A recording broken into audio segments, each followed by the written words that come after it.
¿Cómo ves el mundo en este momento, a nivel humano?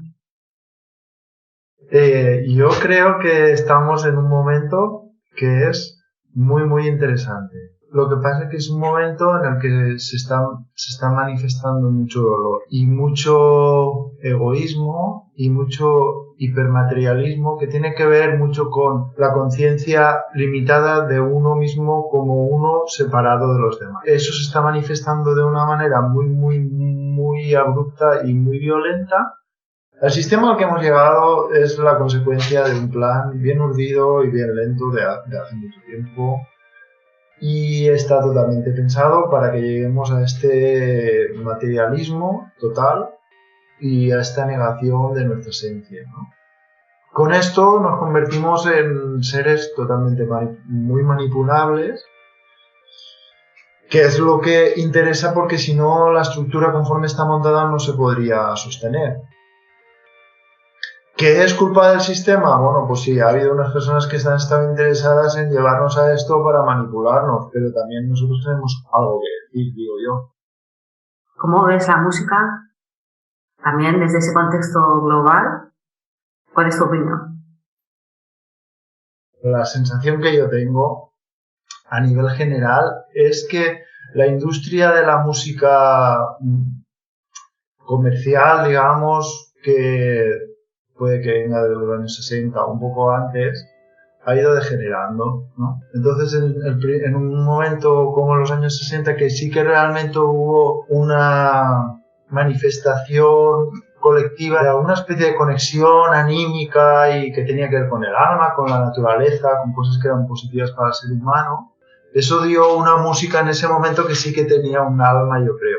Lo que pasa es que luego lo que es la industria lo martirizó, digamos, y poco a poco, con el tiempo, ha ido perdiendo calidad y en estos momentos seguro que hay gente que hace cosas que están muy bien y gente, digamos, con algo que decir que está intentándolo, pero para mí, en general, lo que yo escucho me parece bastante más pobre que lo que había hace 40 años.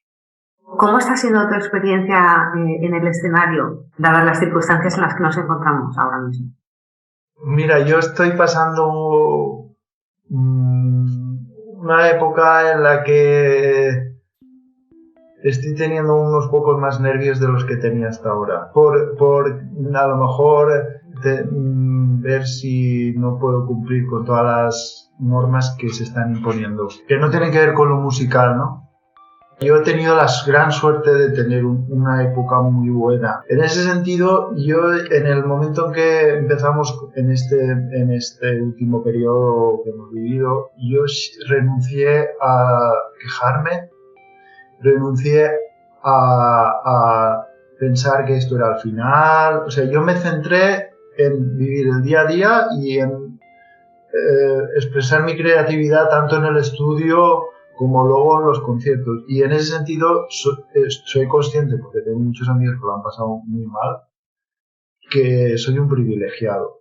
No sé si va a poder ser que continúe o no, pero bueno, yo creo que lo que estamos viviendo ahora solo nos permite vivir un poco el día a día, no tener muchas expectativas así de lo que vaya a pasar. ¿Cómo empezaste en la música? ¿Tuviste apoyo de tu familia? Mi padre me dijo, ¿tú querrías tocar la guitarra? Y yo le dije que sí. Y en cuanto ya empecé con la guitarra, pues yo me enganché a tocar la guitarra. Era como que la guitarra y la música me aportaban algo que yo ya era una necesidad, ¿no? Realmente cuando era joven, adolescente, lo que he querido ser era músico. Yo quería ser músico, de tocar. Y luego ya, como estudié música clásica y acabé la carrera, hice un máster de guitarra y tal, que es el tema de tienes que tener algo seguro, tienes que tener un trabajo seguro, ¿no? Y tienes que tal, y porque ya ves tú, y no te lo dejes, y no sé qué, y yo me he dejado muchos trabajos, pero seguros que tenía y me lo he dejado y estoy muy contento de haberlo hecho porque si no, no estaría así de feliz como estoy hoy y siendo músico. Pero he tardado mucho en recuperar mi sueño primero, que era el ser músico. He tardado hasta hace poco, Mira, yo creo que en eso Pau me ha ayudado un poco, porque él es músico y se dedica a la música y renunció a la docencia. Y yo cuando llegué a él ya lo tenía claro, pero yo realmente dije, pero a ver, ¿yo qué es lo que quería ser? Yo quería ser músico, no quería una cosa segura ni nada, o sea, voy a recuperar mi sueño y de unos años aquí lo he recuperado y creo que animo a la gente a que siga lo que él realmente sentía que quería ser. A veces tienes que estar con un pie en un lado y el otro en el otro porque no tienes por cómo ganarte para sobrevivir, pero aunque estés en un sitio donde no quieras estar y desde ahí siempre estar mirando donde tú quieres está tu sueño real. Si tú quieres ser escritor, lo que tienes que hacer es escribir. Y tienes que escribir y escribir y escribir. Si quieres ser músico tienes que practicar y tienes que estudiar. Y entonces llega un momento en el que tú dominas esa materia. Eso para mí es lo más valioso, que tú puedas tener una maestría en algo. Si llegas a la maestría, te vas a poder defender. Si te quedas a medias, ¿no? Yo, contigo, por ejemplo, yo siento que tú tienes una maestría en la voz. Entonces, tú ya lo tienes, pero tú imagínate que ahora tú no tuvieras ese don que tienes y tú dijeras, no, es que yo lo que me quiero dedicar es a cantar y tú realmente no cantarás bien. O sea, tampoco se trata de no estar en la tierra de lo que uno puede hacer. Dicho eso, yo creo que muchas veces la sociedad nos vende el tema de que no, tienes que tener algo seguro, cuando en general casi todas las personas que vivimos en esta sociedad tenemos la comida, el techo y las necesidades básicas cubiertas. Con poco que trabajemos, o sea, lo que son las necesidades básicas no hace falta que tú te tengas que vender al 100% todo tu tiempo para tenerlas. Lo que pasa es que, claro, otra cosa es que tú quieras ya lo que nos venden, ¿no? El sueño de no, es que tú no solo puedes ganar 500 euros, tienes que ganar 1000 o tienes que ganar 2000. A ver, yo he estado viviendo en Valencia en un piso, una habitación, y yo ganaba a lo mejor 400 y luego me venía lo del coche y no sabía cómo lo tenía que pagar, pero yo tenía mi tiempo. Ganaba mi dinero para poder subsistir, pero tenía mi tiempo para poder estudiar. Y eso lo he hecho durante años. Y claro, ahora cuando sale una oportunidad que está dentro de mis posibilidades, que tengo mis limitaciones como todas, lo puedo hacer porque me he pasado todo ese tiempo estudiando, si no, no lo podría hacer al nivel que lo puedo hacer. Entonces, yo creo que por ahí uno tiene que estar realista, pero tiene que perseguir lo que quiere. ¿Te acuerdas de la primera vez que subiste a un escenario? ¿Cómo te sentías? Yo estudié en el conservatorio y entonces teníamos audiciones y yo creo que cuando eres más pequeño no eres tan consciente, ¿no? Lo haces automáticamente. Luego he tenido épocas de todo. He pasado nervios. También ha dependido de la situación en la que yo estaba personalmente y eso se trasladaba y en épocas en las que he estado en crisis personales fuertes, a veces no he subido a un escenario. No ha sido mucho tiempo, pero sí, ha pasado cuando te tienes que ocupar de otras cosas, pues tampoco te apetece exponerte delante de la gente, ¿no? Cuéntame sobre ese premio que te han dado. Pues bien, yo he tenido una experiencia bastante enriquecedora con lo del premio. Primero cuando me llamaron por teléfono y para decírmelo y que si lo aceptaba y tal, es que al colgar tuve la sensación de que mi abuela materna estaba en contacto conmigo. Fue una cosa así un poco fenoménica porque ella murió hace ya unos años, pero yo sentí como si se pusiera en contacto conmigo y estuviera contenta, no sé si desde otra dimensión o lo que sea. Eso fue muy bonito porque ella era una persona muy amorosa y la recuerdo con mucho cariño.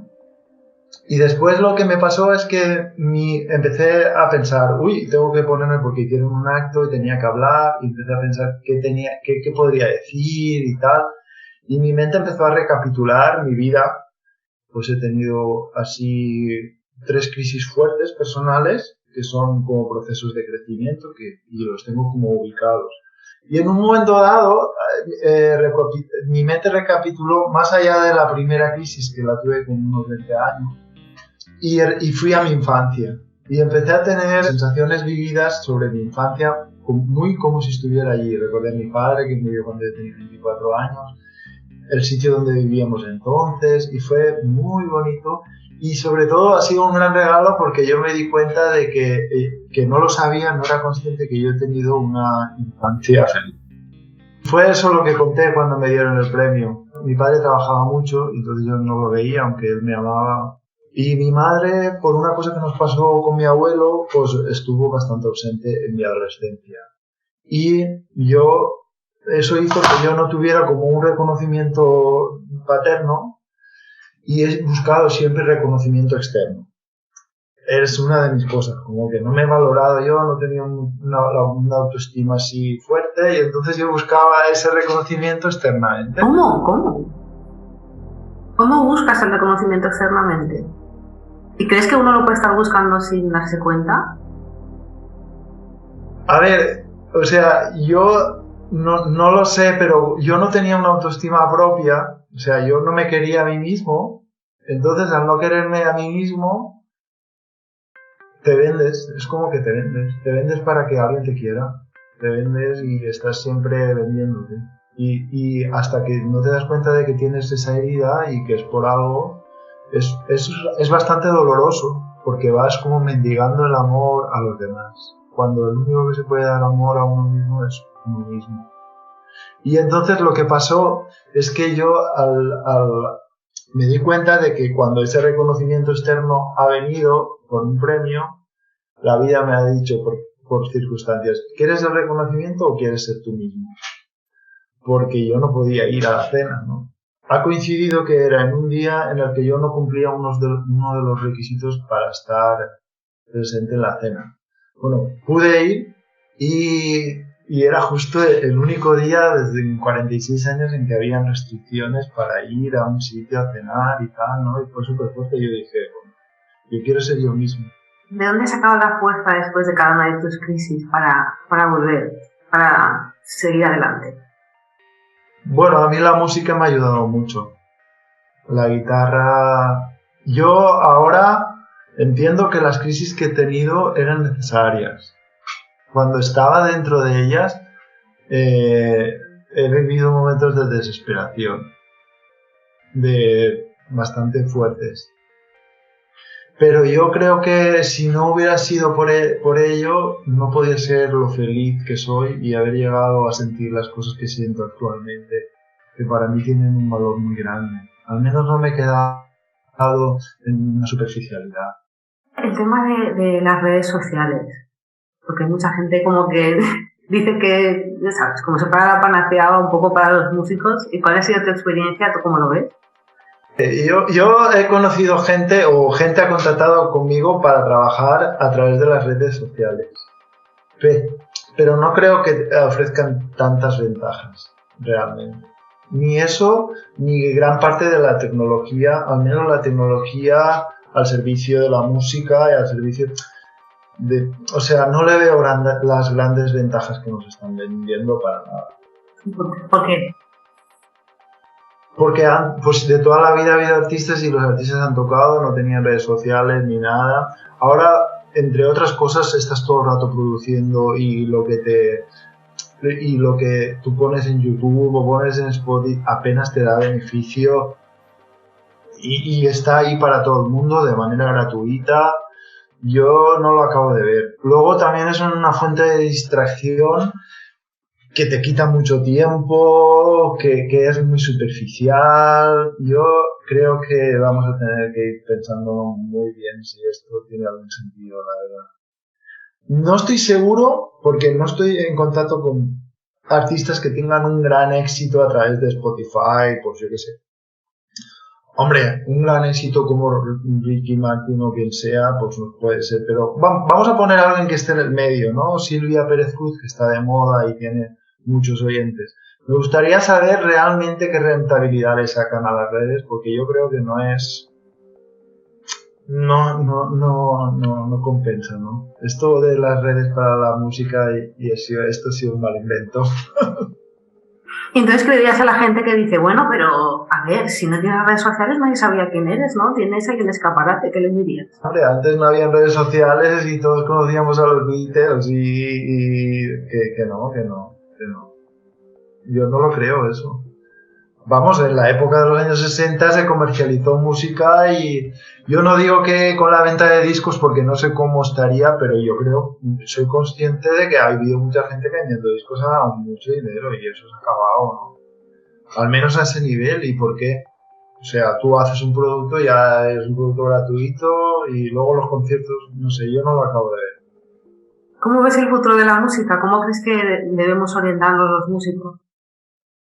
Yo creo que el arte en sí va a ser muy importante para la humanidad en lo que yo creo que será la próxima etapa evolutiva en la humanidad y yo creo que la música va a continuar y va a ser una herramienta positiva, ¿sabes? ¿Qué cosas cambiarías tú de la música? El problema con la música es el mismo problema que está viviendo la humanidad. O sea, es un problema de competitividad, de depredación, de falta de autenticidad, de que todo lo que hagamos tenga que tener una superproductividad, etcétera, ¿no? Y entonces eso lo llena todo de una superficialidad. Estoy en contra de que se compita en la música. Yo creo que eso es una cosa que deberíamos mirarnos ya bastante seriamente. Pero claro, es difícil, por ejemplo, en música clásica, que es el mundo que yo vengo, está todo lleno de concursos, ¿no? Parece que los concursos y tal, y dices, madre mía, si en su época Aristóteles y Platón ya dijeron que esto era un desastre, que lo de concursar con algo, con una materia tan profunda es perjudicial, ¿no?